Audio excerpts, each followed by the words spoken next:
간주해주던 허집사님이 봉독했기 때문에 피아노 간주가 없었습니다.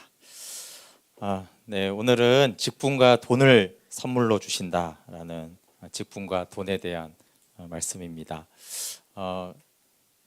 참 하나님이 이 본문을 우리에게 주신 것 같아요. 왜냐하면 10년 만에 처음 저희 교회에 이제 안수와 향존직 선거가 있잖아요. 이번 주간 화요일에 김철원 이제 목사님이 안수를 받았고, 또 이번 주 오늘 이렇게 향존직 선거가 있는데, 딱 이번 주 주간에 이 직분에 대한 말씀 묵상이 있는 거예요. 네, 한마디로 직분은 오늘 읽을 때 뭐라고 나왔어요? 네, 앞에 다 있죠, 그렇죠? 네, 직분은 선물이다. 이게 직분에 대한 오늘 말씀의 결론입니다. 우리 7절 말씀 다시 한번 읽어볼게요. 시작. 너와 내 아들들은 제단과 휘장 안에 모든 일에 대하여 제사장의 직분을 지켜 섬기라. 내가 제사장의 직분을 너희에게 선물로 주었은즉 그기 가까이 하는 외인은 죽임을 당할지니라.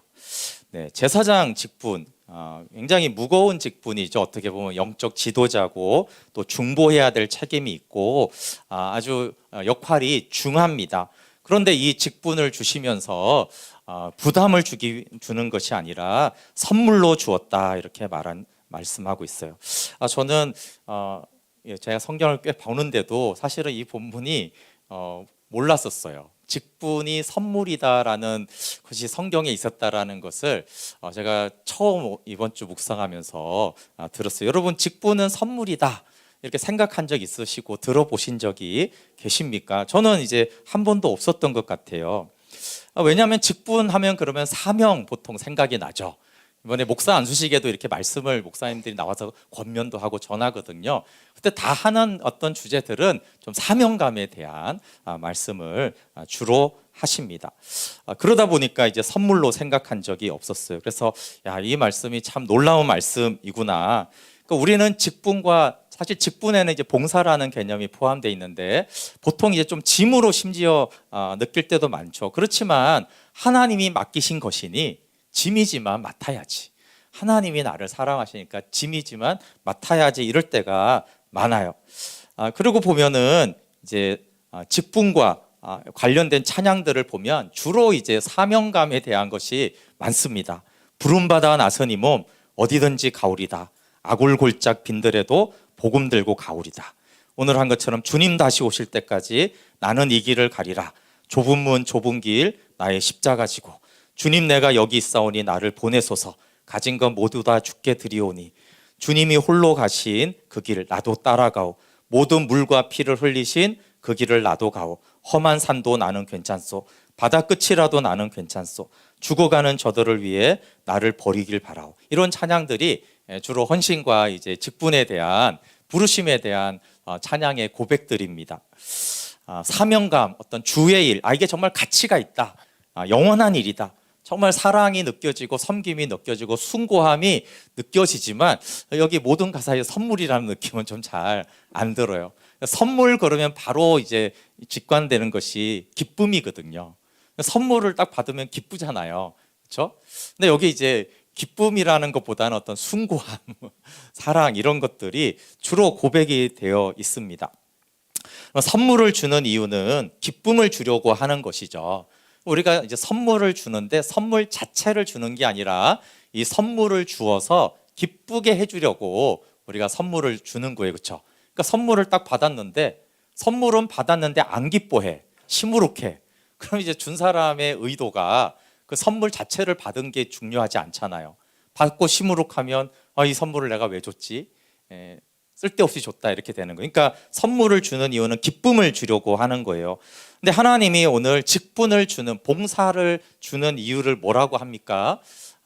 하나님이 덕을 보려고 하는 게 아니라 기쁨을 주려고 한다라는 거예요.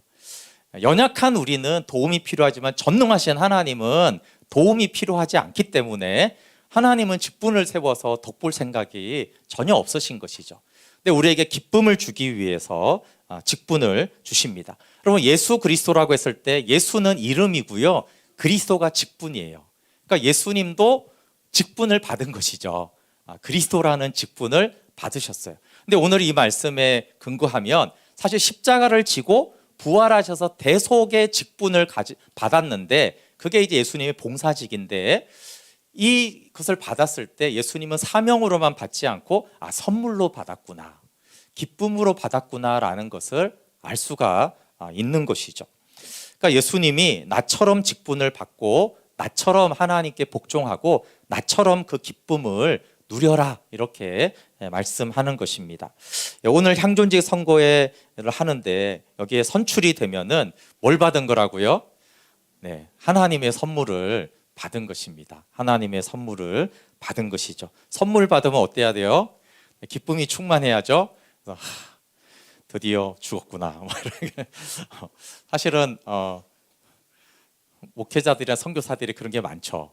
이제 부르시면은 아멘 하는데 이제 죽었구나. 그럼 시무룩할 때가 많은데 하나님은 기뻐하라는 거예요. 왜? 나는 너를 선물을 준 거고 너의 기쁨을 위해서 내가 준 것이다. 이렇게 말씀합니다. 네, 아까 김철원 목사님 안수도 부담일 수 있지만 이렇게 기도했지만 네, 선물 받은 기쁨이 충만하기를 축복합니다. 내가 목사가 됐어 이제 이런 부담감이 아니라 목사라는 직분을 선물로 하나님이 주셨구나. 이렇게 기뻐하고, 그리고 여러분 모든 성도들이 이 하나님이 주시는 선물을 받기를 축원합니다. 네, 직분도 받으시고 봉사도 받으시고 하나님이 나에게 선물로 이것을 주셨구나. 요한복음 15장 10절 11절에 보면 예수님의 기쁨을 받는 방법을 뭐라고 했냐면요, 너희가 내 계명을 지키면 내 사랑 안에 거하는데 내 사랑 안에 거할 때 내 기쁨이 너희 안에 충만하게 하려고 내가 너희에게 예수님의 기쁨을 충만하게 주고 싶어서 뭘 말하냐면 좀 계명 좀 지켜라 이렇게 말씀하세요. 그러니까 계명을 지키는 것 자체가 목적이 아니고 계명 지켜서 주님이 덕보는 게 아니라 내가 내 기쁨을 주고 싶은데 너희가 내 계명을 사랑으로 지키면 내 기쁨이 너희 안에 충만하게 될 거야. 사실 직분이 선물이라는 말씀과 같은 거예요. 직분이 뭡니까? 주님을 사랑함으로 주님의 일을 하는 거잖아요. 그렇죠? 왜 그렇게 하냐면 내 기쁨을 너에게 충만하게 해주려고 한다라는 말씀이 11절, 내가 너에게 이러한 말을 한 것은 내 기쁨이 너희 안에 있게 하고 또 너희의 기쁨이 넘치게 하려는 것이다. 그래서 사랑함으로 복종하라는 이유는 기쁨을 주려고 하는 선물입니다. 그 선물 내용은 직분 자체가 아닙니다. 직분 안에 들어가 있는 봉사가 선물의 내용이에요. 18장 7절을 이제 새 번역이 이렇게 잘 좀 번역을 해서 너희의 제사장 직무는 내가 너희만 봉사하라고 준 선물이다. 예. 봉사하라고 준 선물. 봉사를 뭘로 줬다고요? 선물로. 근데 이 봉사는 누구만 해요? 너희만 해. 너만 해. 네, 그래서 하나님이 특별히 여러분 모든 봉사가 선물인데 이 봉사는 너만 해. 너 말고 못해. 너만 꼭 해야 돼. 이런 봉사들이 있습니다.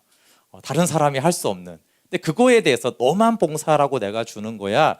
이건 내가 특별히 너에게 선물을 주는 거야. 이렇게 말씀하세요. 그래서 이게 찬양팀, 방송팀, 주차, 셀장, 교사 너무 선물인데 혹시 이거는 나밖에 할 사람이 없구나. 우리 교회에서 나밖에 할 사람이 없구나. 우리 선교단체에서 나밖에 할 사람이 없구나. 그럼 그게 선물이라는 거예요. 그걸 하나님이 특별히 귀하게 여기시고 기쁨을 주려고 그렇게 했다라는 것이죠. 근데 우리 가운데 선물이 아닌 것 같은데 이런 일은 왜 일어납니까? 그것은 우리가 봉사를 우리가 잘못 이해했고 잘못 봉사해서 그렇구나. 그걸 알 수 있어요. 봉사하고 안 기쁘던데요. 그러면은 포도나무의 가지로 먼저 붙어 있는 다음에 열매를 맺으라고 했거든요. 붙어 있어야지 열매를 맺는다고 했는데 만약에 붙어 있지 않고 봉사를 열심히 했다면 그 봉사는 기쁨이 안 될 수 있죠. 그러니까 주님 뜻대로 하지 않아서 봉사가 기쁨이 안 됐던 것이지 주님의 뜻대로만 말씀대로만 우리가 봉사하면 이 봉사와 직분이 기쁨이 되고 선물이 되는 것입니다. 두 번째 선물로 주는 것은 동역자 또는 돕는 자를 말합니다. 우리 6절 한번 같이 읽어볼게요. 시작. 보라, 내가 이스라엘 자손 중에서 너희의 형제 레위인을 택하여 내게 돌리고 너희에게 선물로 주어 회막의 일을 하게 하였나니. 네, 먼저 레위인은 누구 거라고요?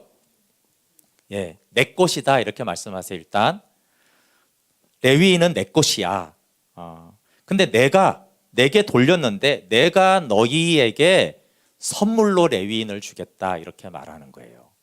그러니까 레위인이 제사장을 위해서 봉사하거나 제사장이 레위인을 채용한 게 아니라 내 것인데 레위인은 내가 선물로 제사장에게 주겠다 이렇게 말씀하세요. 이것도 참 새로운 개념이죠. 향존직이 이렇게 세워질 때 장로님, 권사님, 안수집사님들을 우리가 또 목회자의 선물이라거나 또 교회의 선물이라고 생각하는가? 별로 그렇게 생각하지는 잘 못했던 것 같아요. 근데 하나님이 오늘 우리 교회의 선물로 직분자들을 세워주시는구나. 하나님이 또 우리 교회적으로 또 저에게 또 목사에게도 그렇죠. 선물로 주시는구나. 근데 이제 왜 선물이냐라고 했을 때 하나님이 설명을 붙이는 것이 18장 4절 말씀이에요. 세 번역으로 왜냐하면 그들만이 너와 함께 할 것이고 회막에서 시키는 일을 할 것이며 장막에서 하는 모든 의식을 도울 것이다. 다른 사람은 너희에게 접근할 수 없다. 이 말은 뭐냐? 다른 사람은 너를 도울 수 없고 오직 레위인이 너와 함께하며 도울 거야. 그러니까 함께하도록 하나는 돕도록 내가 주는 선물이다. 그러니까 모든 사람이 돕는 게 아니라는 거예요. 근데 보시면은 내 삶, 내 봉사만이 아니라 여러분이 일터에서나 가정에서나 다 나를 돕지 않아요. 근데 하나님이 돕도록 붙여준 그 사람들이 있다라는 거예요. 또 함께 하도록 붙여준 그 사람들이 있다라는 것입니다. 그래서 우리가 함께 섬기는 사람을 볼 때마다 선물로 본 적이 있는가?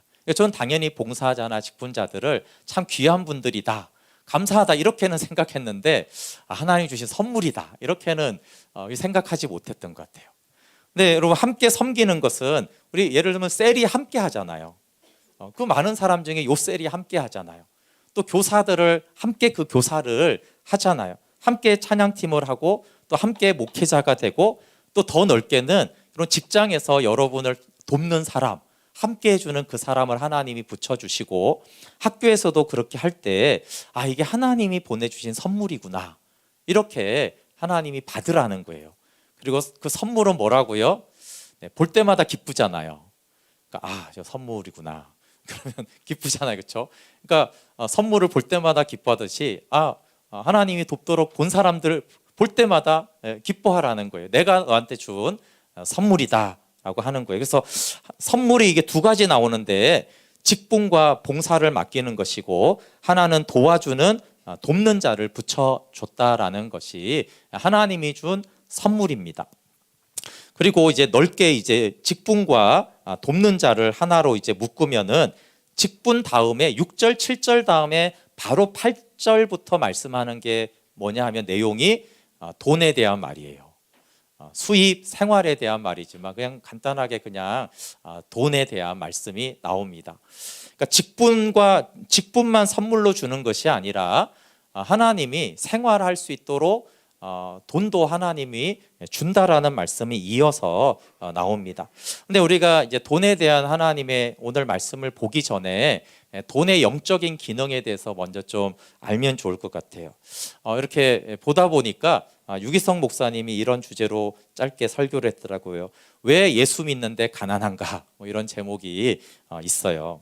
예수 믿어서 잘 살면 유익한 게 엄청 많을 것 같은데 전도도 잘 되고 왜 예수 믿는 사람이 이제 가난한가에 대해서 본인이 많은 의문을 가졌는데 세월이 오래 지나고 보니까 이 돈이 단순하지가 않고 돈의 영적 기능이 있다라는 거예요. 이 세상은 특별히 우리나라가 그런데요. 돈이 행복의 척도예요. 돈이 행복의 척도인 나라가 이런 나라가 없거든요. 행복 지수나 이런 모든 기준이 다른 나라는 뭐 가족에 있기도 하고 뭐 종교에 있기도 하고 그런데 우리나라는 유독 돈이 이제 행복의 척도, 성공의 척도가 되어 버렸어요. 그러니까 마귀가 이 원리를 너무 잘 알아서 마귀가 영혼을 빼앗기 위해서 돈을 잘 사용한다라는 거예요.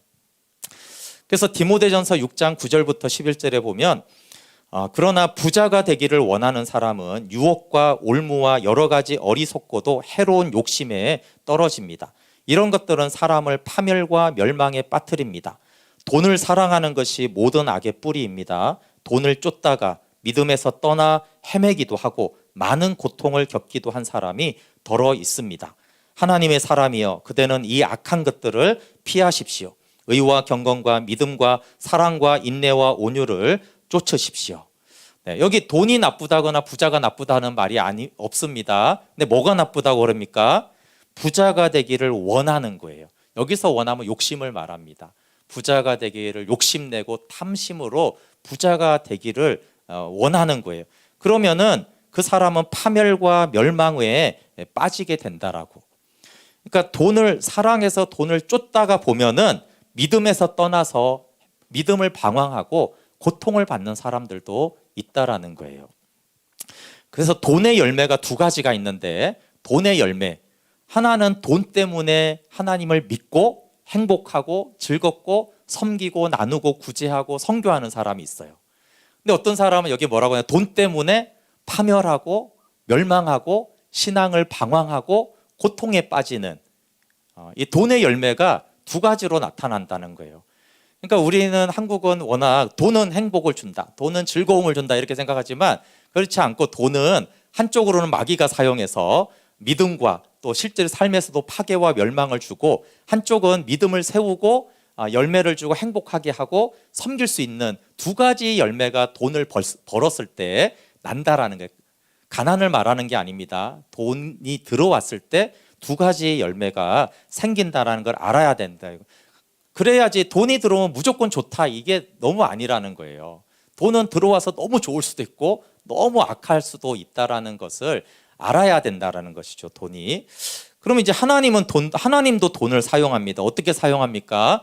영혼들이 돌아올 수 있도록 믿음의 테스트로, 그리고 믿음을 성숙하게 하고 세우는 도구로 쓰십니다. 신명기 8장 2절에서 5절에 광야에서 만나를 주신 것이라고 했을 때, 그게 믿음의 테스트거든요. 광야의 믿음의 테스트. 광야에서 너는 나를 믿을 거냐, 그 만나를 통해서 말씀으로 살 거냐라는 테스트를 통해서 너를 낮추시고 믿음을 세우기 위해서 광야로 이끄십니다. 여러분, 하나님을 만약에 어떤 사람이 하나님을 떠났어요. 잘 믿다가 어쨌든 교회를 하나님을 떠났는데 돈이 너무 잘 벌리는 거예요. 이 사람은 하나님께 못 돌아오고 지옥 갑니다. 생각해 보세요. 하나님을 떠났는데 돈이 너무 잘 들고 너무 일이 잘 돼요. 그게 결코 복이 아닌 것이죠. 만약에 탕자가 나갔는데 아버지 재산보다 100배, 1000배로 더 불려서 떵떵거리고 살면은 아버지께 안 돌아온다는 거예요. 그러니까 탕자의 경우에는 파산한 것이 복인 것이죠. 그렇게 실패했기 때문에 아버지께 돌아올 수 있었어요. 그렇게 하나님은 재정적인 어려움을 통해서 영혼들을 구원합니다. 그러니까 우리는 돈의 어떤 사용에 관심이 있지만, 마귀는 돈으로 영혼을 빼앗는 데 관심이 있고, 하나님은 돈을 통해서 어떻게 하면 영혼을 돌아오게 하고 믿음을 세울까에 관심이 있는 치열한 영적인 도구로 돈이 사용이 된다라는 것이에요. 그래서 먹을 것이 없는 것이 우리는 큰 문제라고 생각하는데, 사실은 돈에 대한 가장 큰 문제는 염려라는 거예요. 돈이 없는 것보다 돈이 없는 것에 대한 염려가 진짜 우리의 문제다. 왜냐하면 염려는 뭐냐면 하나님을 안 믿고 있는 상태이기 때문에 그래요. 그게 이제 영적으로 더 문제죠. 이게 누가복음 21장 34절에 보면, 너희는 스스로 조심해서 방탕과 술 취함과 세상살이의 걱정으로 너희의 마음이 짓눌리지 않게 하고. 그러니까 방탕, 술 취함이 영적으로 해롭다는 거예요, 그렇죠?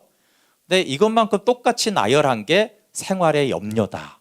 그 염려가 네 마음을 짓누르기 때문에 하나님께 나아가지 못하게 하는, 영적으로 매우 해로운 것이다. 그래서 감사함으로 그 염려를 하나님께 아뢰라고 했습니다.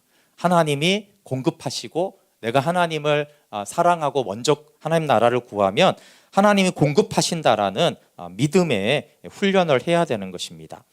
성도의 목표는 부자가 아니라 예수 생명으로 사는 것이죠. 그래서 잠언의 30장 8절은 유명하잖아요, 그렇죠?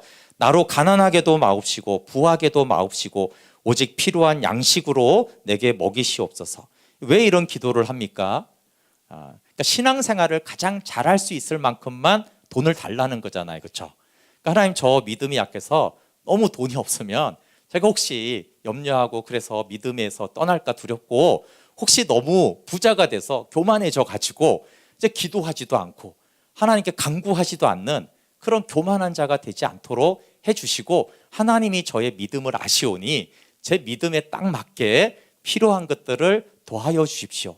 그러니까 이제 돈에 대한 구하는 기준이 돈은 필요한 것인데 믿음 생활을 위해서 하나님을 경외하는 것을 중심으로 구하는 것이죠. 이것이 사실은 가장 건강하게 재정에 대해서 구하는 것입니다. 그리고 돈에 대해서 정말 이제 문제는 뭐냐면 가난하게 되고 파산하면은 막 기도하고 재정에 대한 엄청 관심이 많아요. 만약에 막 재정 세미나를 하면 주로 어떤 사람이 옵니까? 재정이 어려운 사람들이 많이 와요. 근데 가난보다 여기도 보면 뭐가 큰 영적으로 위험해요? 부한 게 굉장히 위험한 것입니다. 영적으로 부한 거는 굉장히 위험해요. 그러면 부자가 된 사람들은 더 많이 기도해야 돼요. 하나님이 이 부유함 때문에 내 믿음이, 내 교만이 되지 않도록. 그래 부자가 되면 막 두려워해야 되거든요. 그러니까 하나님, 내가 혹시 하나님을 떠나면 어떡할까를 두려워해야 되는데 안타까운 것은 가난만 힘들어하지 부자가 되는 것을 두려워하지 않는 거예요. 근데 신명기 8장 12절 17절에 보면 하나님이 굉장히 염려하고 경고하는 내용이 있는데 그게 뭐냐면 너희가 이제 가나안에 들어가면 내가 부자가 되게 해줄 거야. 근데 내가 부자가 너희가 되게 해주면 너희가 교만해서 나를 떠날까 하노라. 그리고 너희가 부자가 됐는데 너희가 말하기를 내 능력과 내 힘으로 이 모든 것을 얻었다 할까 하노라. 하나님은 뭘 더 걱정한다고요? 너 부자 되면 좀 걱정 많이 된다. 나를 떠날까? 교만할까? 네 힘으로 내가 준 것인데 네 힘으로 했다고 할까 봐 내가 그게 염려된다. 돈의 영적인 힘을 하나님이 말씀하는 것이죠. 그래서 여러분 부자가 되고 싶은 분들은 먼저 부자가 될 믿음을 구해야 돼요. 부자가 될 믿음을 구하고 부자가 돼도 교만하지 않고 하나님 정말 기뻐하게 다윗처럼 왕이 되어도 오직 하나님의 얼굴을 구하는 그런 믿음이 있어야지. 그리고 하나님 저 부자 되게 해주세요라고 해야지. 그렇지 않으면 재앙이 될 거 아니겠어요? 그러니까 부자가 되기 전에 부자가 되는 믿음을 구하고 그 믿음대로 하나님 주셔서 그러면 뭐예요? 그 부자로 욕심이 아니라 하나님 나라를 위해서 쓸 거 아니에요? 하나님의 기쁜 통로가 될 것입니다. 만약에 부자가 되는데 그 전에는 막 맨날 힘드니까 기도하다가 부자가 되니까 기도를 안 해요. 그럼 재앙이고 하나님 보시기에 그거는 악한 것이죠. 그래서 하나님 부자 될 믿음을 주시고 내가 부자가 되면 교만해질까를 두려워하는 자는 오히려 부자 될 준비가 된 사람이에요. 혹시 나한테 돈이 있으면 내가 교만해질까? 그런 자기 인식이 있다라면 오히려 부자 될 믿음이 준비된 것이죠. 그래서 하나님의 뜻대로 돈을 관리하고 사용할 수 있어야지 하나님이 그 사람에게 맡길 거 아니에요. 우리가 자녀에게 칼을 맡기든 뭘 맡기면 그걸 다룰 줄 아는 사람에게 맡기는 것이지 돈이 칼과 같거든요. 매우 유용하기도 하지만 매우 이게 나쁜 도구도 되기 때문에 아주 어린 애기한테는 칼을 안 주잖아요. 그것처럼 돈은 마치 영적으로 칼과 같은 기능을 해서 잘 사용하면 하나님 나라에 너무나 유익하고 잘못 사용하면 그 자신에게나 하나님 나라에 너무나 악하기 때문에 그거는 하나님 칼을 달라는 기도와 같기 때문에 먼저 칼을 다룰 수 있는 믿음이 겸손이 있어야 됩니다. 다시 본문으로 돌아오면 하나님이 주는 선물은 두 가지로 나와요. 직분과 근데 이 돈도 선물이라고 이제 전도서에 나오는데 이게 제사장에 대한 말 아니냐. 그런데 신약에는 성도들이 누구예요? 왕 같은 제사장이잖아요. 만인 제사장스를 루터가 강력하게 얘기했잖아요. 그렇죠? 그러니까 당연히 제사장에게 하는 말씀은 모든 성도들에게 신약의 성도들에게 하는 말씀이에요. 근데 여기 제사장과 이제 그 21절부터 끝까지 레위인에게 주는 월급에 대한 것인데 월급 명세서가 굉장히 깁니다. 월급 명세서가 3절부터 32절 엄청 깁니다. 이게 길다라는 거는 무슨 의미냐면 중요하고 관심이 많다는 거예요.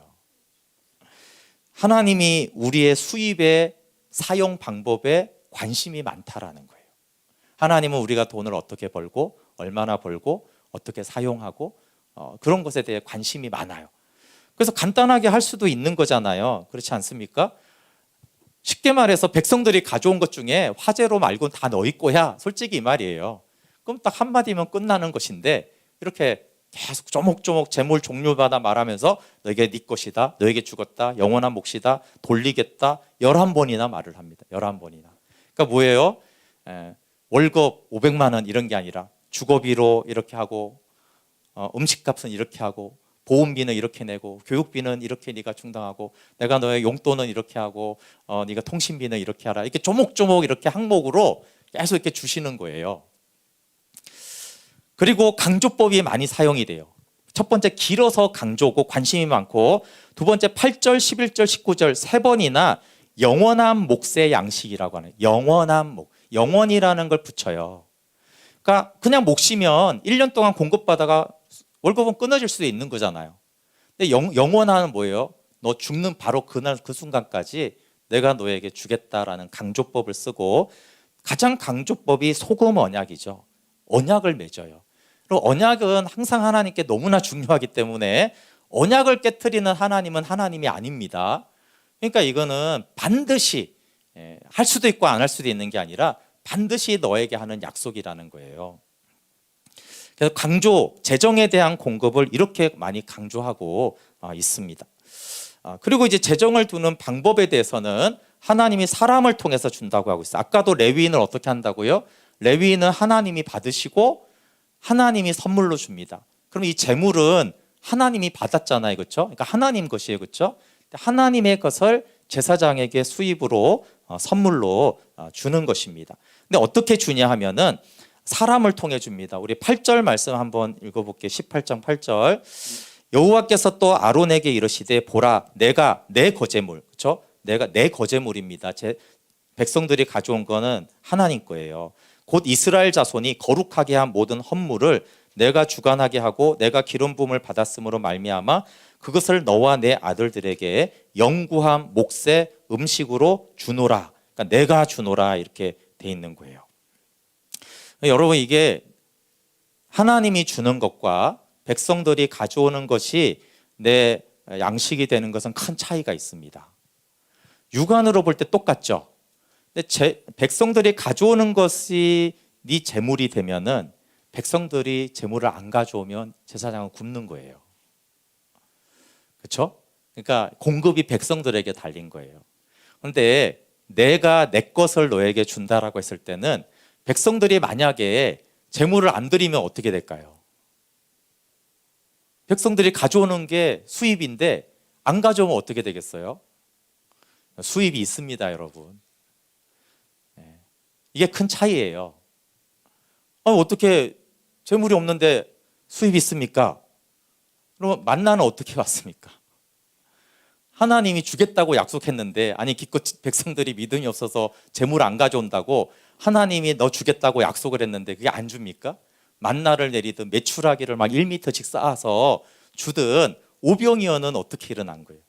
하나님이 준다라는 것은 사람들에게 제한받는 게 아니에요. 우리 생각에는 사람들이 해야지, 헌금을 해야지, 선교를 하지 이렇게 생각하는데, 만약에 선교사님이 절대적인 하나님의 언약 안에 있고 믿음이 있어요. 그러면 여기 헌금 안 해도 다 하나님이 공급하세요. 그게 다른 거예요. 그래서 내가 너한테 주는 거야 라고 한 거예요. 그래서 우리가 사람이 준다고 생각하면, 만약에 회사가 주면 그 회사 안 되면 어떡할 거예요? 내가 준다 그러면 회사가 망해도 준다니까요.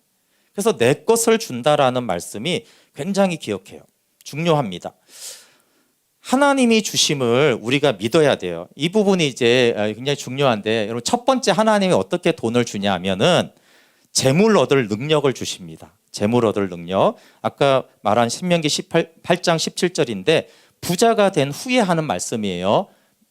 또 두렵건대 내가 내 마음에 이르기를 내 능과 내 손의 힘으로 내가 이 재물을 얻었다 할까 하노라.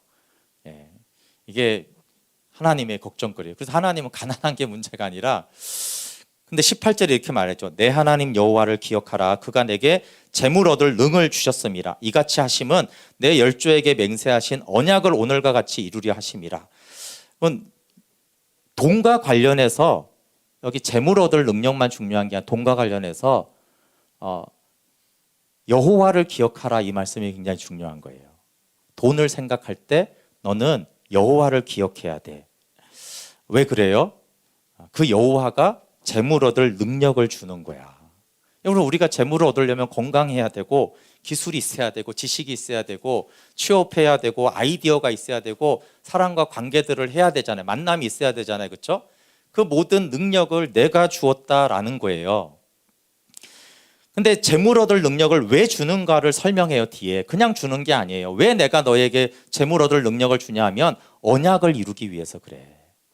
그러니까 언약 안에 있기 때문에 언약 때문에 내가 너에게 재물 얻을 능력을 주는 것이야 라고 말하는 거예요. 그러니까 직장인에게는 업무 수행 능력을 주고 사업 능력을 주는 것입니다. 두 번째는 하나님이 재물과 부유함을 직접 주십니다. 이게 전도서 5장 19절에 어떤 사람에게든지 하나님이 재물과 부요를 주사 능히 누리게 하시며 분복을 받아 수고함으로 즐거워하게 하신 것은 하나님의 선물이라. 6장 2절 차이점이 뭔가 보세요. 어떤 사람은 그 심령의 모든 소원에 부족함이 없어 재물과 부요와 존귀를 하나님께 받았으나 능히 누리게 하심을 얻지 못하였으므로 다른 사람이 누리라니 이것도 헛되어 악한 병이로다. 차이점이 보이시죠? 일단 여기에서는 모든 돈은 하나님이 주는 거예요. 세상 사람들에게든 언약의 백성에게든 돈을 주는 건 다 하나님이고 모든 부자들은 다 하나님이 준다라는 거예요. 그런데 19절은 5장 19절은 언약 백성에게 주는 재물이에요. 어떻게 줘요? 하나님이 재물과 부요를 주셔서 그 재물을 누리게 하신다라는 거예요.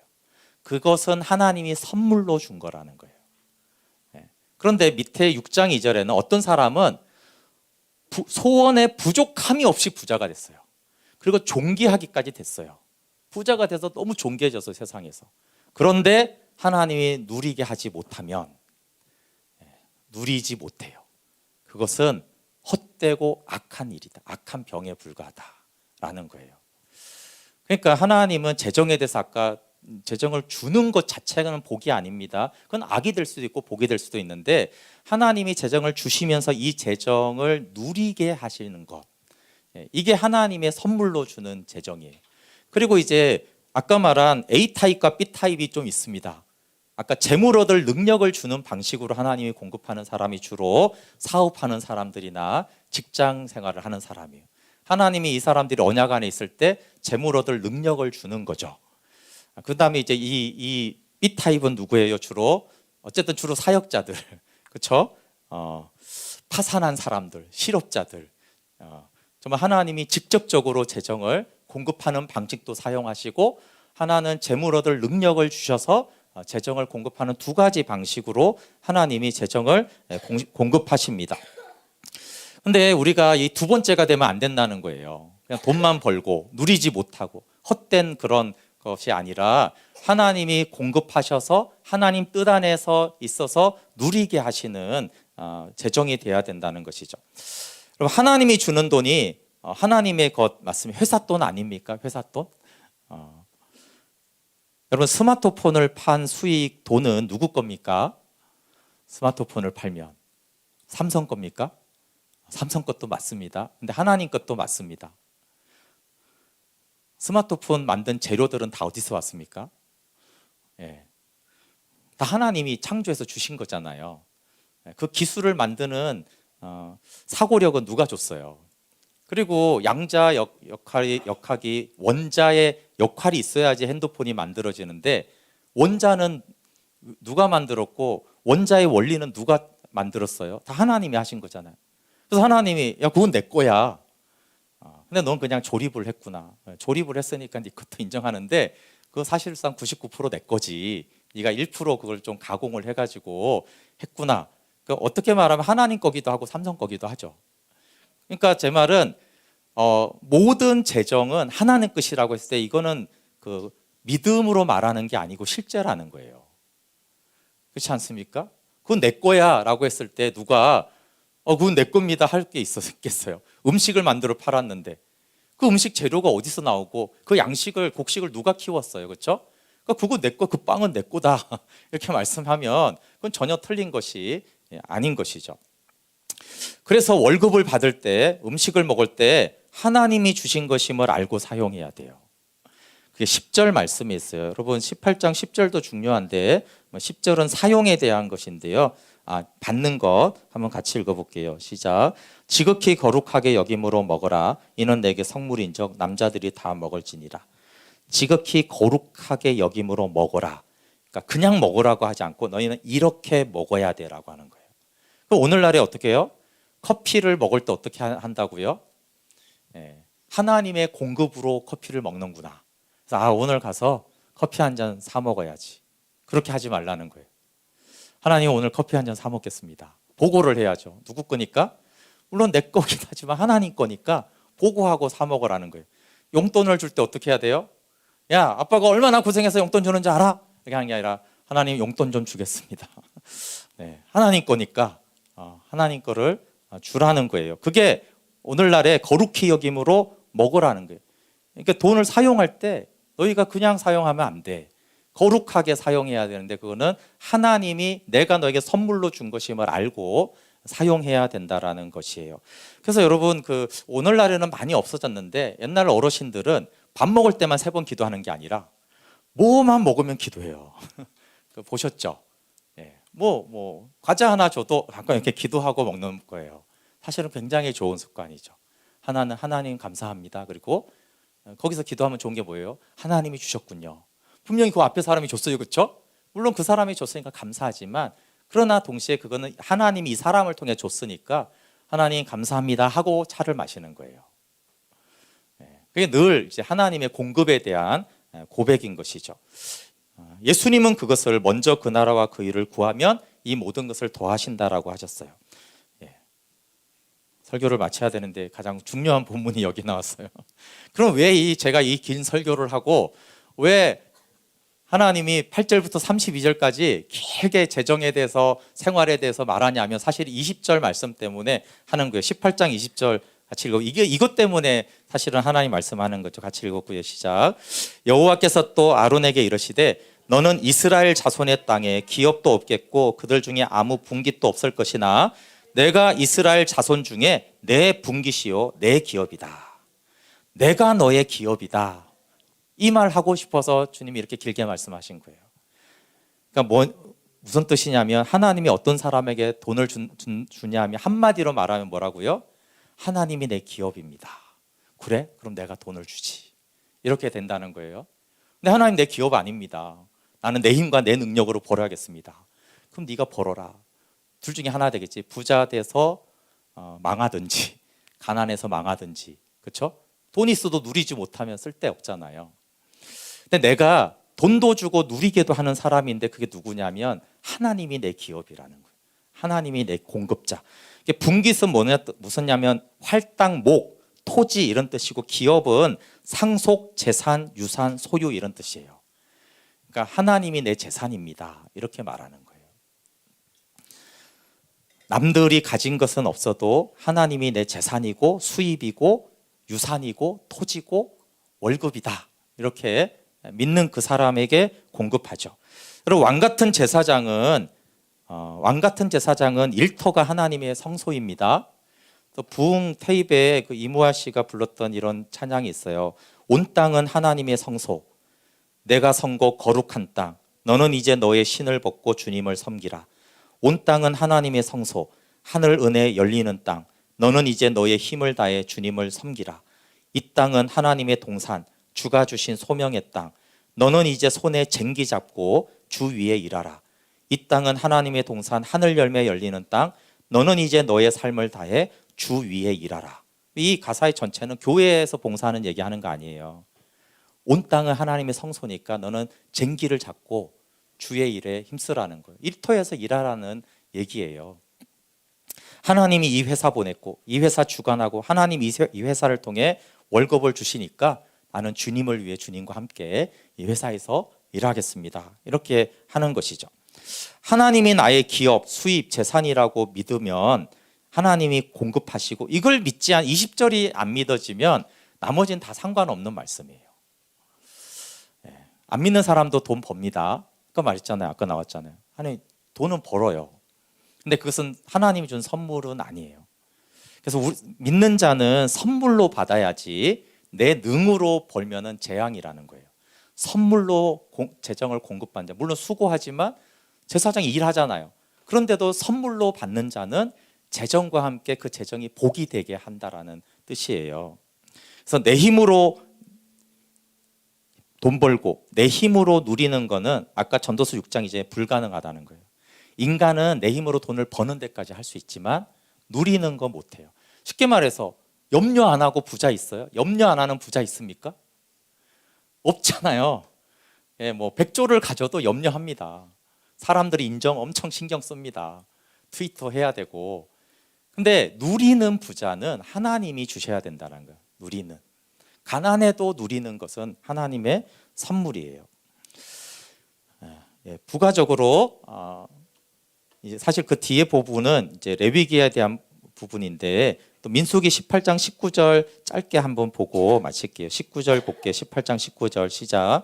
이스라엘 자손이 여호와께 거제로 드리는 모든 성물은 내가 영과 몫의 음식으로 너와 내 자녀에게 주노니 이는 여호와 앞에 너와 내 후손에게 영원한 소금 언약이라.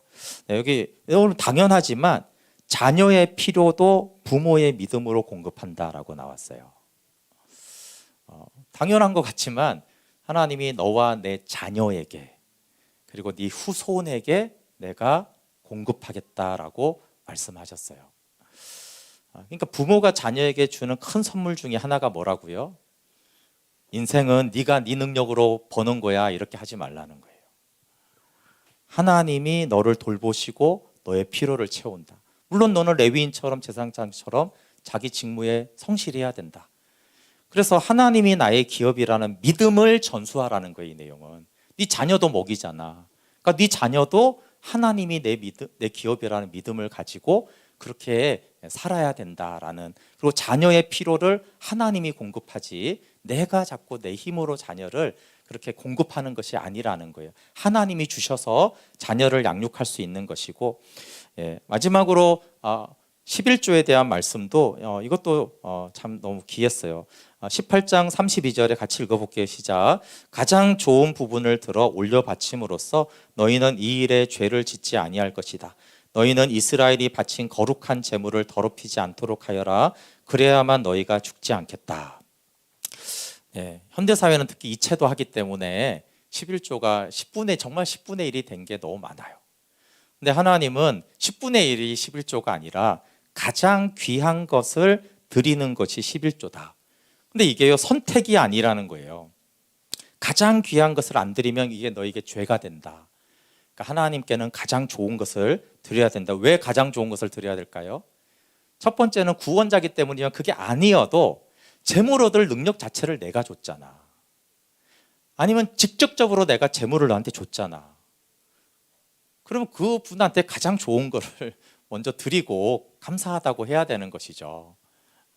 그냥 의무적으로 드리는 것이 아닌 것입니다. 그래서 하나님이 여러분 A타입, B타입 어떤 타입이 여러분 것인지 모르지만 A타입, B타입 두 개가 다 있기도 합니다. 어떤 사람에게는 재물 얻을 능력을 주세요. 내가 왜 재물 얻을 이 기술과 재능을 가지게 됐을까를, 왜 이 일을 하게 됐을까를 했을 때 하나님이 주신 것이구나.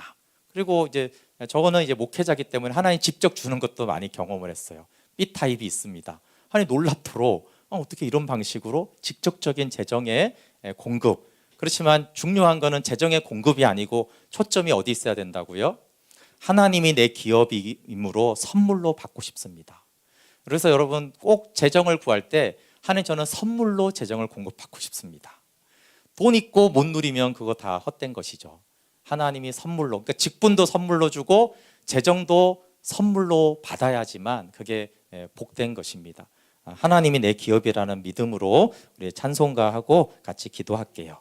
공중나는 새를 보라 찬송가 부르면서 말씀을 우리 마음에 좀 같이 새기며 정말 이 믿음으로 하나님이 직분과 재정을 주신 것을 감사함으로 고백하면 좋겠습니다.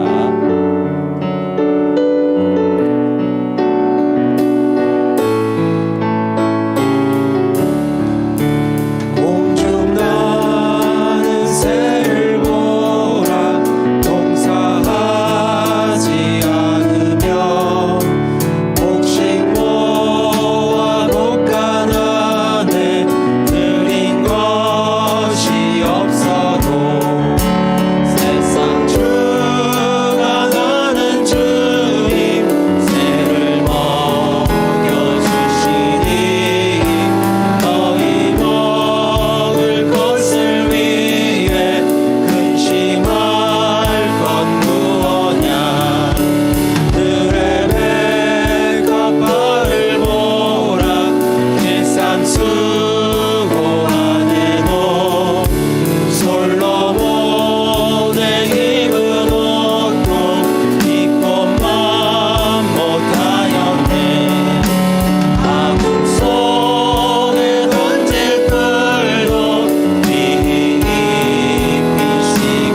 같이 기도할 때 여러분 이게 재정에 대한 믿음은 쉬운 믿음 아닙니다. 왜냐하면 마귀도 강하게 역사하기 때문에 그래요. 그래서 하나님이 이 돈에 큰 관심이 있으십니다. 정말 하나님의 뜻대로 하나님의 기업인 것을 온전히 믿는 믿음으로 하나님이 나의 공급자이시고 나의 기업입니다. 그렇게 고백하며 하나님이 주신 그 믿음대로 말씀을 가지고 이렇게 기도하겠습니다. 하나님, 정말 영적 전쟁이 가장 치열한 것 중에 하나가 돈에 대한 싸움입니다. 이 세상도 그렇고 그러나 우리 마음도 교회 또한 그렇습니다. 하나님, 이 돈의 유혹이 또 사탄이 이 돈을 통해서 얼마나 우리를 염려하고 근심하게 하며 또 위축되게 하고 믿지 못하게 하고 원망하게 하는지 모르겠습니다. 하나님, 우리가 마귀가 주는 이 돈에 대한 시험을 단호히 거절하고 여호와가 나의 공급자이십니다. 여호와가 나의 재산입니다. 나의 수입이요 나의 몫입니다.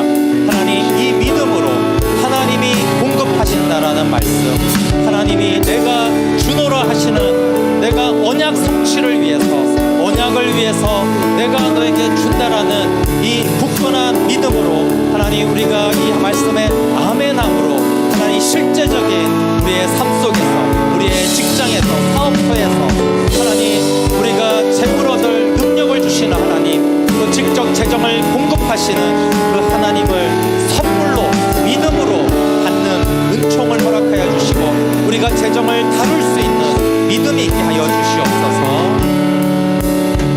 하나님, 정말 돈이, 사탄도 이 돈을 너무나 많이 사용하고 하나님도 이 돈을 통해서 많은 하나님의 나라의 일을 합니다. 영적 전쟁이 치열한 이 재정에 대한 하나님 싸움에서 저희가 믿음으로 하나님이 나의 기업입니다, 하나님 나의 재산이요 소유요 나의 월급이고 나의 수입입니다 라고 고백함으로 하나님께 받는 선물로 받게 해 주시옵소서. 하나님, 우리의 믿음이 재물을 얻을 만한 믿음이 있게 하여 주시고 무엇보다 재정에 대해 염려하지 않고 감사함으로 하나님께 아뢰고 염려가 들어올 때마다 하나님이 나의 공급이고 언약 안에서 하나님이 채우심을, 하나님, 또 오늘 또 향동지 선거가 있는데 또 우리 김철호 목사님이 안수를 받았는데 하나님, 이 직분을 선물로 기쁘게 하려고 주었다라는 말씀에 우리가 다 아멘함으로 하나님께 영광을 돌립니다. 예수님의 이름으로 기도합니다. 아멘. 네, 교회 소식 전해드리겠습니다.